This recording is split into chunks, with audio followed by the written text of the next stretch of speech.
অনেক পুরনো এক জমিদার বাড়ি, যেখানে একসময় এক ভয়ানক অভিশাপ নেমে এসেছিল।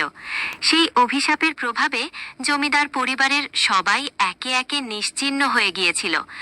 আজও লোকেদের বিশ্বাস, অমাবস্যার রাতে সেই বাড়িতে অশরীরী আত্মারা ঘুরে বেড়ায়। আপনি শুনতে চান এর পরের ঘটনা? এই অভিশাপের পেছনে এক বেদনা বিধুর কাহিনী ছিল। জমিদার বাড়ির এক কুমারী কন্যা, যাকে জোর করে এমন একজনের সাথে বিয়ে দেওয়া হয় যাকে সে ভালোবাসতো না।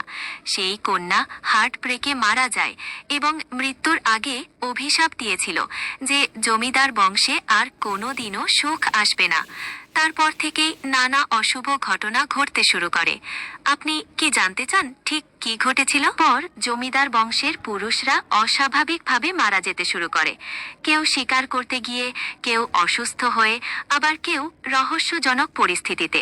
ধীরে ধীরে জমিদারি ধ্বংস হয়ে যায় এবং বাড়িটি পরিত্যক্ত হয়ে পড়ে। স্থানীয়দের বিশ্বাস, সেই অভিশাপ আজও কাটেনি এবং ওই বাড়িতে আজও অশুভ কিছুর উপস্থিতি টের পাওয়া যায়। এই ছিল অভিশপ্ত জমিদার বাড়ির গল্প।